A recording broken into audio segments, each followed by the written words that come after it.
नमस्कार। Cosmo academy path of success में आपका फिर से स्वागत है। के चौधरी आपके लिए की क्लास लेकर आया हूँ। आज राजस्थान पॉलिटी की क्लास है अपनी। जैसा कि हमने वादा किया था कि लगातार क्लासें आती रहेंगी। वादे का दूसरा दिन है। करते हैं अपन। कल हमने कहा था कि हम जो टॉपिक्स हैं वो पीछे से शुरू करेंगे। कल की क्लास जिसने नहीं देखी हो प्लेलिस्ट में जाके उस क्लास को देखे।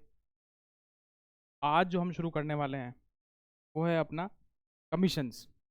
कमीशंस की लगातार क्लासें आती रहेंगी। हर कमीशन की एक या दो या तीन क्लास लेंथ के अकॉर्डिंग आती रहेगी। और क्लास ख़त्म होने के बाद, जैसी क्लास ख़त्म होगी अपनी, उसके बाद मैं पीडीएफ शेयर कर दूंगा।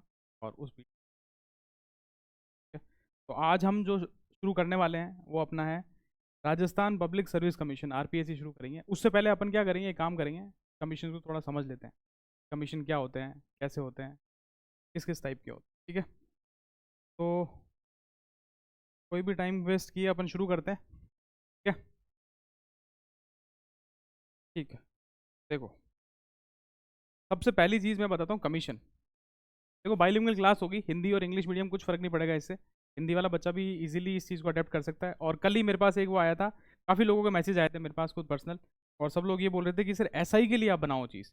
तो मैं आप लोगों को एक चीज़ क्लियर कर दूँ कि चाहे एसआई हो, आरपीएससी का कोई भी एग्ज़ाम हो, इसके लिए ये चीज़ सारी बेनिफिशियल रहेंगी। क्योंकि ये कॉमन चीज़ें हैं, ये एग्ज़ाम में आती ही आती हैं। चाहे वो एसआई हो, चाहे वो ये अपना आरएएस का एग्ज़ाम हो, चाहे वो असिस्टेंट प्रोफेसर हो, चाहे वो फर्स्ट ग्रेड हो, चाहे वो सेकंड ग्रेड हो, कोई भी एग्ज़ाम हो उसके अंदर ये कॉमन चीज़ें हैं, आती रहेंगी। और मैं इतना डेप्थ में पढ़ा दूंगा आपको कि हाई लेवल से लेके लो लेवल तक कोई भी आपको प्रॉब्लम नहीं आएगी उस चीज़। ठीक है, तो विदाउट कोई टाइम वेस्ट किया अपन शुरू करते हैं कमीशन से। ठीक है, देखो कमीशन, बेसिकली कमीशन का मतलब ये है, देखो,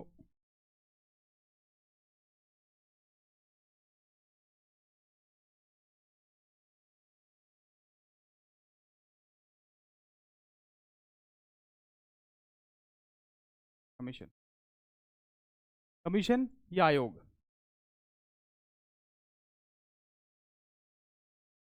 ठीक है, कमीशन बेसिकली तीन टाइप के होते हैं अपने। पहले मैं आपको समझा देता हूँ, फिर बाद में लिखवा दूँ। देखो, कमीशन अपने तीन टाइप के होते हैं। सबसे पहला कमीशन होता है कॉन्स्टिट्यूशनल। कॉन्स्टिट्यूशन कमीशन का मतलब ये होता है कि वो कमीशन या वो आयोग जिसका अपना संविधान में उल्लेख हो, संवैधानिक आयोग। ठीक है? दूसरा कमीशन होता है अपना स्टैट्यूटरी कमीशन। स्टैट्यूटरी कमीशन वो कमीशन होता है जो किसी एक्ट के द्वारा बनाया गया हो। एक्ट कौन बनाता है, या तो बनाएगा सेंट्रल लेवल पे, अगर कोई कानून है तो उसे बनाएगा पार्लियामेंट। स्टेट लेवल पे कोई कानून है तो उसे कौन बनाएगा, अपना स्टेट लेजिस्लेचर। ठीक है, और तीसरा जो बनता है वो बनता है अपना एग्जीक्यूटिव ऑर्डर से। एग्जीक्यूटिव ऑर्डर मतलब प्रेसिडेंट ने कुछ ऑर्डर किया से वो कानून बन गया। तो पहला वाला जो है अपना है कॉन्स्टिट्यूशनल। कॉन्स्टिट्यूशनल, कॉन्स्टिट्यूशनल बोल लो या हिंदी में बोल लो संवैधानिक। ठीक है, दूसरा हो गया अपना कौन सा, स्टैट्यूटरी या सांविधिक। ठीक है, और तीसरा वाला हो गया वो कमीशन जो किसी एग्जीक्यूटिव ऑर्डर से बनाए जाते हैं। एग्जीक्यूटिव ऑर्डर से बनाए जाते हैं। एग्जीक्यूटिव ऑर्डर से, एग्जीक्यूटिव ऑर्डर को हिंदी में बोलते हैं अपने कार्यकारी आदेश। कार्यकारी, ठीक है? ये तीन टाइप के अपने क्या होते हैं, ये तीन टाइप के अपने होते हैं कमीशंस। तो देखो, जो कॉन्स्टिट्यूशनल कमीशन होते हैं उनका मैंने बताया आपको कि वैसे कमीशन या वैसे आयोग जिनका साफ साफ उल्लेख हमारे संविधान में कर रखा हो। तो हम जो राजस्थान में पढ़ेंगे ऐसे दो कमीशन हैं। पहला कमीशन है अपना आरपीएससी, जिसकी आप एग्जाम देने वाले हो, राजस्थान पब्लिक सर्विस कमीशन। और दूसरा ऐसा कमीशन है जिसको बोलते हैं स्टेट इलेक्शन कमीशन, राज्य निर्वाचन आयोग। ठीक है, इसका अपना जो उल्लेख है संविधान में वो आर्टिकल 315 से लेके 323 तक इसका उल्लेख है। आर्टिकल 315 से लेके 323 तक उल्लेख किसका है, आरपीएससी का। Rajasthan Public Service commission. State election commission है वो क्या चीज़ है? ये वो चीज़ है जो अपने ग्राम निकाय और रूरल बॉडीज और अर्बन बॉडीज, इन दोनों के जो चुनाव करवाता है उसे बोलते हैं स्टेट इलेक्शन कमीशन। ठीक है, तो ये अपना 243 के और 243 जेड, ये दो अनुच्छेद हैं, इसके अंदर अपना स्टेट इलेक्शन कमीशन आ रहा है। क्लियर यहाँ तक का पार्ट? तो वैसे कॉन्स्टिट्यूशनल कमीशन जो संविधान में उल्लेख है वो है अपना आरपीएससी और स्टेट इलेक्शन कमीशन। क्लियर यहाँ तक का पार्ट? हम क्या पढ़ रहे हैं? हम कमीशन पढ़ रहे हैं। कमीशन के 3 पार्ट हमने साइड कर वो कर रहे हैं, कॉन्स्टिट्यूशनल कमीशन, स्टैट्यूटरी कमीशन और एग्जीक्यूटिव ऑर्डर से जो बनते हैं। जो कॉन्स्टिट्यूशनल वाले हैं वो 2 हो गए अपने, आरपीएससी और स्टेट इलेक्शन कमीशन। इसके हमने इसके आर्टिकल्स भी देख लिए, आर्टिकल 315 से लेके आर्टिकल 323। ठीक है, और ये हो गया अपना स्टेट इलेक्शन कमीशन। क्या हो गया? आर्टिकल 243 के से लेके 243 जेड ए। क्लियर यहाँ तक का पार्ट? स्टैट्यूटरी कमीशन वो कमीशन होते हैं जो किसी कानून से बनाए जाते हैं, कानून से बनाए जाते हैं। कानून से बनाने का मतलब ये है पार्लियामेंट किसी कानून से किसी एक्ट को बनाएगा, जैसे RTI act, right to information act 2005, एक एक्ट आया था। ठीक है, उस एक्ट से 2 कमीशन बने थे।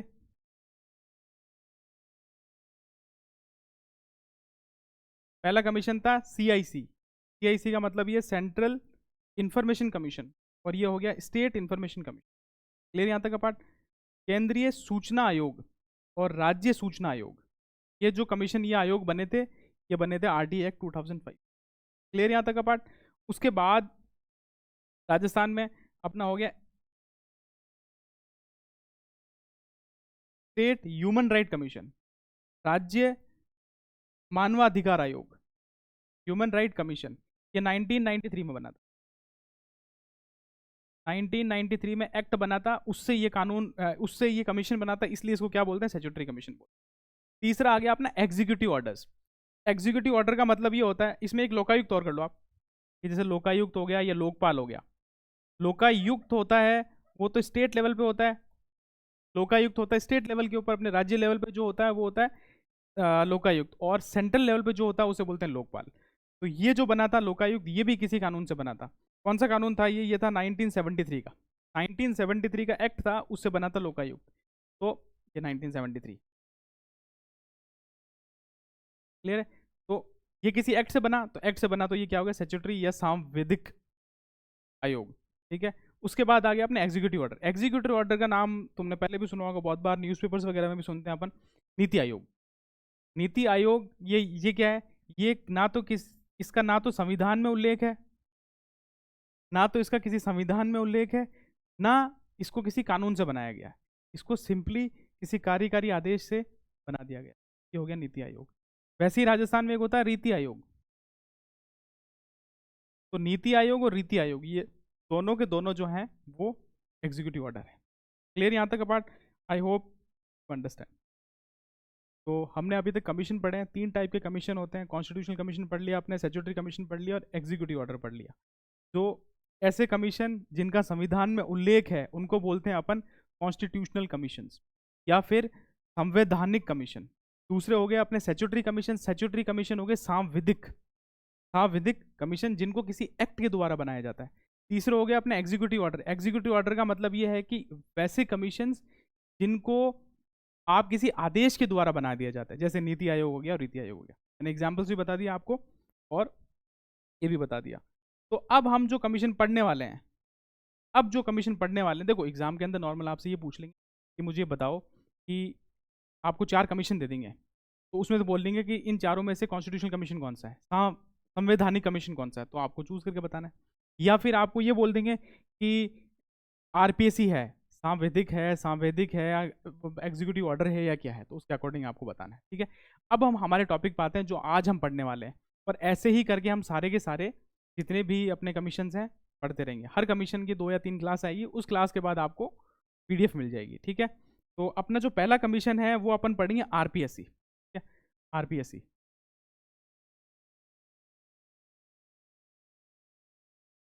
ठीक है, आरपीएससी मतलब राजस्थान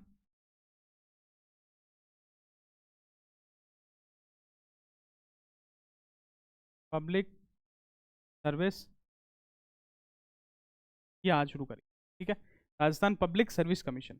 तो राजस्थान पब्लिक सर्विस कमीशन में हम क्या पढ़ेंगे, हम इसकी शुरुआत करेंगे 1947 से पहले से। 1947 से पहले अपना देश आज़ाद हुआ था, उससे पहले इसकी क्या स्थिति थी और आज क्या इसकी स्थिति, ठीक है। तो इसको शुरू करने से पहले मैं बताता हूँ कि 1947 में जब अपना देश आज़ाद हुआ था, तो आज़ाद होने से पहले अपने यहाँ पर रियासतें होती थी। तो ऐसी कौन सी रियासतें थी जहाँ पर ये कमीशन पहले से इस्टेब्लिश हो रखा था? तो ऐसी अपनी 3 रियासतें थी। 3 रियासतें कौन कौन सी थी? सबसे पहली थी जोधपुर, दूसरी है जयपुर, और तीसरी अपनी है बीकानेर। ये तीन रियासतें ऐसी थी, ये तीन रियासतें ऐसी थी जहां पर पहले से कमीशन इस्टेब्लिश था। और सबसे पहली जो उनमें से रियासत थी वो थी अपनी जोधपुर। तो कोई भी आपसे सिंपल पूछ ले कि ऐसी 1947 से पहले जो कमीशन था कौन सी रियासत में था, तो वो था अपना जोधपुर रियासत, ठीक है। ये हो गया अपना यहाँ तक का मामला। अब और तीन, अगर तीन पूछ ले, तीन कौन कौन सी है, तो ये हो गया जोधपुर हो गया, जयपुर हो गया और बीकानेर हो गया। क्लियर यहाँ तक का part? I hope you understand, ठीक है। तो जयपुर हो गया, जोधपुर हो गया, जयपुर हो गया और बीकानेर हो गया। जयपुर फर्स्ट नहीं, जोधपुर फर्स्ट थी, जोधपुर फर्स्ट थी, ठीक है। अब आते हैं हम कि आरपीएससी का मेन, तो आरपीएससी का मेन काम क्या होता है, अपन जहाँ तक हमें पता होता है, हमें पता होता है कि आरपीएससी एग्जाम्स कंडक्ट करवाती है, आज आरपीएससी इंटरव्यू लेती है। आरपीएससी का जो थर्ड काम होता है वो होता है गवर्नमेंट को एडवाइस करना। गवर्नमेंट को कैसे एडवाइस करना? गवर्नमेंट को एडवाइस करना ये होता है कि जैसे कि आपको पता है कि आरपीएससी केवल एग्ज़ाम कंडक्ट करवाती है, एग्ज़ाम कंडक्ट करवाती है, नियुक्तियां देने का, अपॉइंटमेंट जो देने का अधिकार होता है वो होता है डिपार्टमेंट का, ठीक है। तो कोई भी वैकेंसीज वगैरह आती हैं तो उसको डीओपी भेजता है। डीओपी मतलब डिपार्टमेंट ऑफ पर्सनल, ठीक है। ये डीओपी है भाई। डीओपी जितने भी डिपार्टमेंट्स होंगे अपने, पुलिस डिपार्टमेंट हो गया, रेवेन्यू डिपार्टमेंट हो गया, एग्रीकल्चर डिपार्टमेंट हो गया, ट्रांसपोर्ट डिपार्टमेंट हो गया, सबसे क्या बोलेगा कि आपके पास कितनी वैकेंसीज है। तो वो सारे के सारे डिपार्टमेंट जो होंगे, वो सारे के सारे डिपार्टमेंट किसको भेजेंगे? अपनी जो भी पद खाली होंगे या जो भी वैकेंसीज होंगी, डीओपी। डीओपी किसको भेजेगा? आरपीएससी। आरपीएससी एक विज्ञप्ति जारी करेगी, आरपीएससी विज्ञप्ति जारी करेगी या नोटिफिकेशन जारी करेगी। उस नोटिफिकेशन में उस एग्जाम का प्रोसेस लिखा होगा, चीज़ें लिखी होंगी, और वो भेजेगा डीओपी। डीओपी उसको अप्रूवल देगा, फिर आरपीएससी एक एग्जाम कंडक्ट करवाएगी, ठीक है। एग्जाम कंडक्ट करवाएगी, और आपने देखा होगा जब आरएस का रिजल्ट आता है या कोई भी रिजल्ट आता है आरपीएससी का, तो उसमें रोल नंबर होता है, और रोल नंबर के आगे ब्रैकेट में एक रैंक लिखी होती है। तो रैंक का मतलब ये होता है कि आरपीएससी ने उसको सिस्टमेटिक वे में जमा के दे दिया है, और डीओपी को एडवाइस कर दिया गया कि हमने एग्जाम का प्रोसेस कंडक्ट करवा लिया है, और ये लोग हैं जिनको आपको सिलेक्शन देना। आगे की जिम्मेदारी जो होती है वो होती है सरकार की। तो ये एक तरह से एडवाइस होगी कि आरपीएससी ने एडवाइस किसको कर दिया? सरकार को। Is also a part of government, उस गवर्नमेंट के अकॉर्डिंग उन्होंने। क्लियर यहाँ तक का पार्ट? तो देखो, अब अपन आते हैं, हमने क्या क्या पढ़ लिया? हमने पढ़ लिया आरपीएससी का। अब आरपीएससी की स्थापना कैसे हुई थी, आरपीएससी कहाँ से शुरू हुआ था, क्या हुआ था, वो आप शुरू करें। यहाँ तक का पार्ट। तो अभी तक जो हमने पढ़ा पहले देख लो एक बार। ये हमने पढ़ लिया कि कमीशंस कितने टाइप के होते हैं, कौन कौन से कमीशंस होते हैं, कॉन्स्टिट्यूशनल कमीशन कौन से होते हैं, स्टैट्यूटरी कमीशन कौन से होते हैं, और एग्जीक्यूटिव ऑर्डर कौन से होते हैं। उसके बाद अपन ने पढ़ लिया कि आरपीएससी 1947, देखो 1947 से पहले क्या मामला था? 1947 से पहले ये मामला था कि जोधपुर था, फिर जयपुर था, फिर बीकानेर था। सबसे पहले कौन सा था? जोधपुर था। क्लियर है? फर्स्ट जोधपुर था। फिर आरपीएससी का क्या क्या काम होता है? एग्जाम कंडक्ट करवाना और एडवाइस देना। किसको एडवाइस देना? गवर्नमेंट को एडवाइस देना। क्लियर यहाँ तक का पार्ट? कोई प्रॉब्लम? अब अपन आगे बढ़ते हैं। अब अपन आगे बढ़ते हैं और देखते हैं कि आरपीएससी की स्थापना कैसे, ठीक है। तो देखो, एक आरपीएससी जो था वो किसी ऑर्डिनेंस के थ्रू लाया गया था। ऑर्डिनेंस के थ्रू लाया था। देखो, एक ऑर्डिनेंस होता है,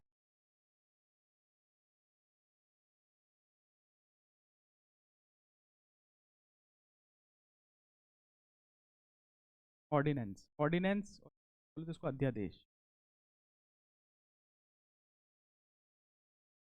अध्यादेश क्या होता है? अध्यादेश अपन आगे पढ़ेंगे जब ये पॉलिटी पढ़ेंगे। अभी छोटा सा ब्रीफ तो मैं दे नहीं पाऊंगा इंट्रोडक्शन, बट आपको छोटा सा इंट्रोडक्शन दे देता हूँ कि अध्यादेश क्या होता है। कि अपना जो भी कानून कौन बनाता है? पार्लियामेंट बनाता है। संसद बनाता है, ये स्टेट लेजिस्लेचर विधानमंडल बनाता है, राज्य विधानमंडल। ठीक है, तो जब जब ये कानून कब बनते हैं, जब वो ये सत्र होते हैं। सत्र का मतलब ये होता है कि जैसे मान लो पूरे साल में 365 दिन है। अब 365 दिन के 365 दिन तो विधानसभा या संसद काम करती नहीं है, वो मुश्किल से 120 से लेके और 140 दिन काम करती है। ठीक है, तो 120 से लेके 140 दिन जो डिफाइन किए गए हैं वो किस में किए गए हैं? 3 चीज़ों में किए गए हैं।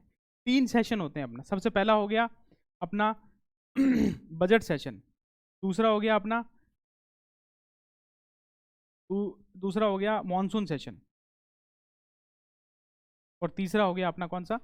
अपना विंटर सेशन। ठीक है, इन 3 सेशन में कानून बनते हैं। अब मान लो कि 40 दिन ये हो गए, 40 दिन यहाँ हो गए और 40 दिन यहाँ हो गए, 120 दिन हो गए, 120 दिन सत्र लग गए। अब सत्र लगने के बाद जब ये सेशन हट जाएंगे, उसके बाद कौन कानून बनाए? ऐसी कोई स्थिति आ जाए जिसमें ऐसा कोई कानून बनाना पड़ जाए, तो तब कानून कौन बनाएगा? तब कानून बनाएंगे ऑर्डिनेंस के थ्रू। ऑर्डिनेंस कौन जारी करता है? ऑर्डिनेंस जारी करता है गवर्नर।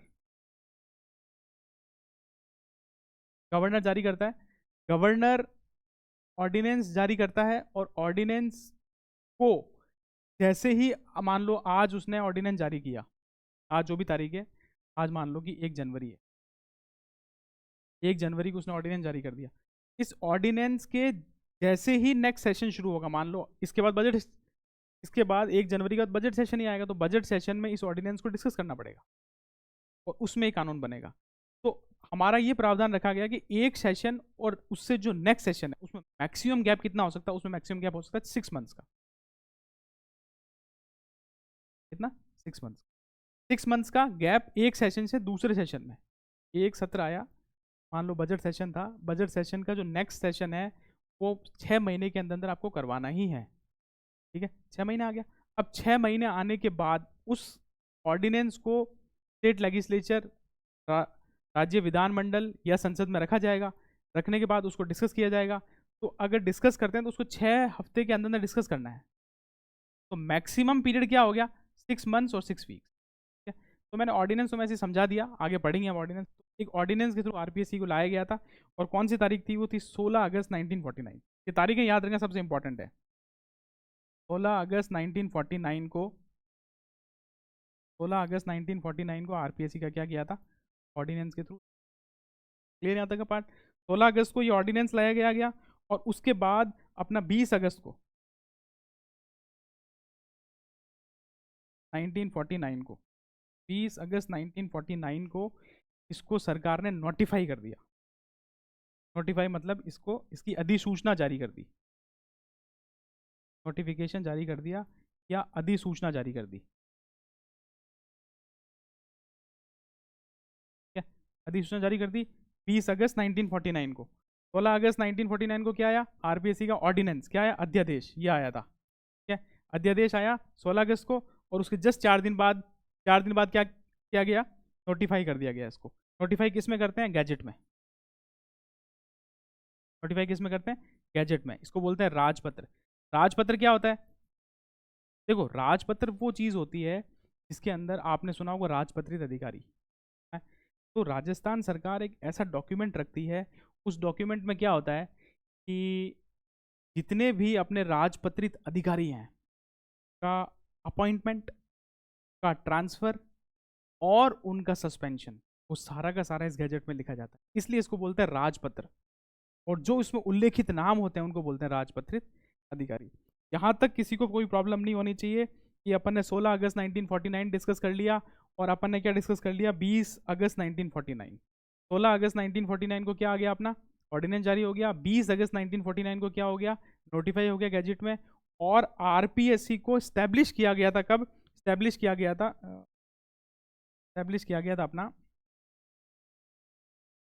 22 दिसंबर 1949 को। 22 दिसंबर 1949 को आरपीएससी को स्टैब्लिश किया गया था।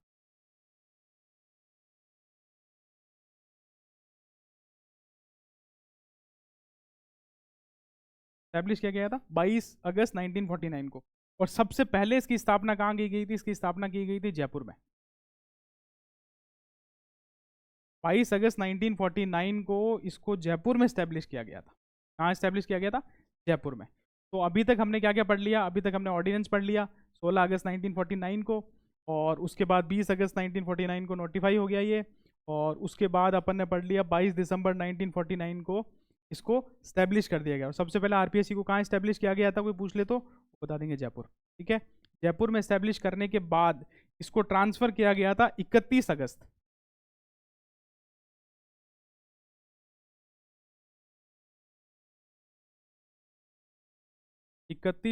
1958। 31 अगस्त 1958 को सत्यनारायण राव कमेटी की सिफारिश, उनकी रिकमेंडेशन थी कि जयपुर से इसको कहाँ लेके जाए जाए जयपुर से इसको लेके जाया जाए अजमेर। तो 31 अगस्त 1959 से ये कहाँ है? क्लियर यहाँ तक का पार्ट? क्लियर है?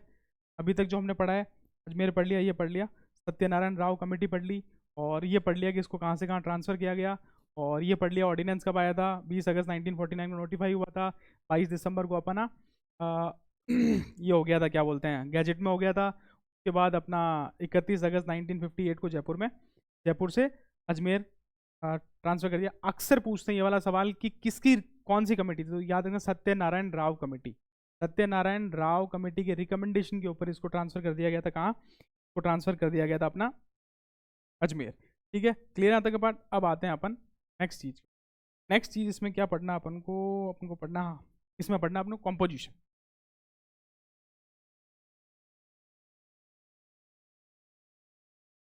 कॉम्पोजिशन कब पढ़ना है? कॉम्पोजिशन तब पढ़ना है जब आरपीएससी बना था। ठीक है, आरपीएससी जब बना था तब इसका कॉम्पोजिशन क्या होता था। तो याद रखना कि जब बना था तब इसमें एक तो होता था इसका चेयरमैन और दो होते थे इसके मेंबर। एक होता था चेयरमैन और दो होते थे मेंबर। जो सबसे पहला चेयरमैन था उसका नाम था एस के घोष। क्लियर है? पहला चेयरमैन था वो था एस के घोष, और जो दो मेंबर थे के नाम मैं आपको बता देता हूं, उनके नाम थे एन आर चंदोरकर और एस के तिवाड़ी। एन आर चंदोरकर और एस के, कोई प्रॉब्लम यहां तक? एस के तिवाड़ी, एस के तिवाड़ी वो मेंबर हैं जिनका सबसे लंबा पीरियड रहा है, 7 ईयर्स। कितना? 7 ईयर्स, 7 साल तक ये चेयरमैन बने। किसके चेयरमैन बने? आरपीएससी। ठीक है, तो एक मेंबर होता था, नहीं, एक तो चेयरमैन था, दो मेंबर थे। पहला चेयरमैन कौन था? एस के घोष था। दो मेंबर कौन थे? एन के चांदोरकर थे, और दूसरे कौन से थे? ये थे अपने गलत बोल, डीएस तिवाड़ी, सॉरी, ये है DS Tiwari, Devi Shankar Tiwari, sorry, was my mistake. Devi Shankar Tiwari थे, वो बाद में चेयरमैन भी बने। तीसरे चेयरमैन एस के घोष थे, उनके बाद एक चेयरमैन और बनेंगे। तीसरे चेयरमैन कौन बने थे? डीएस तिवाड़ी। और डीएस तिवाड़ी सबसे लंबे कार्यकाल रहा इनका। ठीक है, उनका नाम है देवी शंकर तिवाड़ी, 7 ईयर्स का। तो यहाँ तक अपन को कोई दिक्कत नहीं। अपन ने कॉम्पोजिशन पढ़ लिया, कहाँ कॉम्पोजिशन पढ़ लिया अपन ने? जब इस्टेब्लिशमेंट हुआ था ये। ठीक है, अब अपन पढ़ेंगे कि आरपीएससी के अंदर, मैं सारा रिवाइज कर दूंगा एक साथ सारा का सारा, कोई दिक्कत आएगी नहीं आपको ऐसी कोई प्रॉब्लम आ रही हो। ठीक है, अब अपन पढ़ेंगे आरपीएससी के लिए एक तो कोई कुछ आर्टिकल्स और कुछ एक्ट्स और कुछ ऑर्डर। एक क्लास में पूरी कंप्लीट नहीं हो पाएगी ये, आज करेंगे हम क्लास, उसके बाद 2 क्लास। तो देखो, सबसे पहले हम आते हैं अनुच्छेद, कि अनुच्छेद कौन कौन से हैं जो आरपीएससी में काम आते हैं, या आर्टिकल्स। आर्टिकल सबसे पहले इंपॉर्टेंट है आर्टिकल 16, आर्टिकल 320, और आर्टिकल अपना, सॉरी, 234,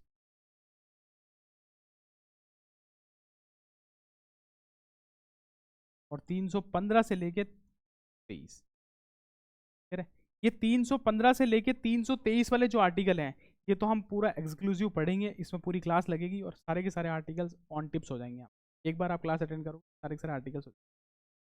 अपन को पढ़ना आर्टिकल 16। आर्टिकल 16 जो है उसका आरपीएससी से क्या लिंक है, तो हमेशा याद रखना, मैंने एक शॉर्ट ट्रिक बना रखी है, RR पीएससी और डीआर, कि RPSC religion, race, place, sex, caste, descent और रेजिडेंस, इसके नाम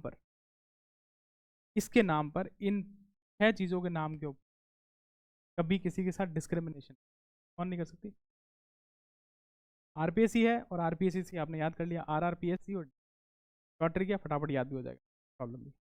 आर्टिकल 334 है वो जुडिशरी के बारे में बताता है कि जो जो आरजीएस होता है, वो जो जजेस होते हैं उनका अपॉइंटमेंट या उनका जो प्रोसीजर होता है वो तो हाई कोर्ट करती है, ठीक है? लेकिन कोर्ट के अंदर बहुत सारे ऐसे एम्प्लॉयज़ भी होते हैं जो नॉन जुडिशियल चीज़ कनेक्ट होते हैं। आई मीन टू से कि कुछ क्लरिकल स्टाफ भी होगा या कुछ जुडिशरी से रिलेटेड काम करते होंगे लेकिन जज नहीं होंगे, तो उन चीज़ों की जो अपॉइंटमेंट होती है, उनको अपॉइंट करने की जो प्रक्रिया होती है, जो प्रोसीजर होता है, वो सरकार को एडवाइस कर सकता है। वो एडवाइस कौन कर सकता है? वो आरपीएससी, और वो आर्टिकल 334 है। और 315 से लेकर 323 तक जो आर्टिकल हैं वो अपन सारे के सारे एक्सक्लूसिवली पूरा का पूरा एक साथ पढ़ेंगे। क्लियर यहाँ तक का पार्ट? अब कुछ एक्ट्स हैं, वो एक्ट्स मैं आपको डायरेक्ट आरपीएससी के साइट से बताता हूँ रुको, जिससे कि आपको याद भी रहेंगे सारी चीज़ें और आपको ये भी पता रहेगा कि आरपीएससी की साइट पे कहाँ गिवन है, और ऑथेंटिक भी रहेगा। ये देखो, और मैं बता दूं, और ये जो अभी जो चीज़ बताने वाला हूँ मैं, ये सीरियसली बहुत इंपॉर्टेंट, तो लिख लेना, याद कर लेना, इनके ईयर्स याद कर लेना और कंठस्थी कर लेना भाई इनको। तो पहली चीज़ ये है कि राजस्थान लोक सेवा आयोग सेवा और शर्तें और नियम 1951, पहले वाला 1951। उसके बाद है राजस्थान लोक सेवा आयोग कार्य के सीमा नियम 1951। तो ये दोनों जो हैं, इनके आगे यूं ब्रैकेट लगा के और लिख लेना राज प्रमुख, मतलब ये गवर्नर ने, ये राज प्रमुख ने बनाया, ठीक है? तो सिंपल पूछ लेंगे आपके एग्जाम के अंदर कि ये दोनों थे, ये किसने बनाए? राज प्रमुख ने। उसके बाद अपना आ जाओ आप, ये तो हिंदी मीडियम के लिए बता रहा हूँ, इंग्लिश मीडियम के लिए बता दूंगा। हिंदी मीडियम के लिए यहाँ आ जाओ, देखो ये देखो, ये मैंने समझा दिया आपको, 16, 234, 315, 323, ठीक है? उसके बाद आप यहाँ आ जाओ, ये अपना ये रहा राजस्थान लोक सेवा आयोग कार्य प्रणाली, राजस्थान लोक सेवा आयोग नियम व विनियमन 1963, राजस्थान लोक सेवा आयोग विनियम प्रक्रिया और सत्यापन अध्यादेश 1975। अध्यादेश तो 1975 में है, और 1976 में क्या है? यह है एक्ट, कानून है। तो ये दोनों जो हैं, ये 1963 वाला, 1975 वाला और 1976 वाला, इनके आगे तीनों आगे ब्रैकेट लगा के लिख लेना गवर्नर। तीनों याद कर लेना, ये दोनों 1951 वाला और ये 1951 वाला, इनके आगे लिख लेना राज प्रमुख, और इन तीनों के आगे आप लिख लेना क्या? गवर्नर, राज्यपाल। ये राज्यपाल ने किया गया था, ठीक है? और सेम टू सेम किसी को इंग्लिश का देखना है तो ये रहा English, Rajasthan police service commission condition of service regulation 1951, Rajasthan Public Service commission limitation of function regulation 1951। कोई प्रॉब्लम?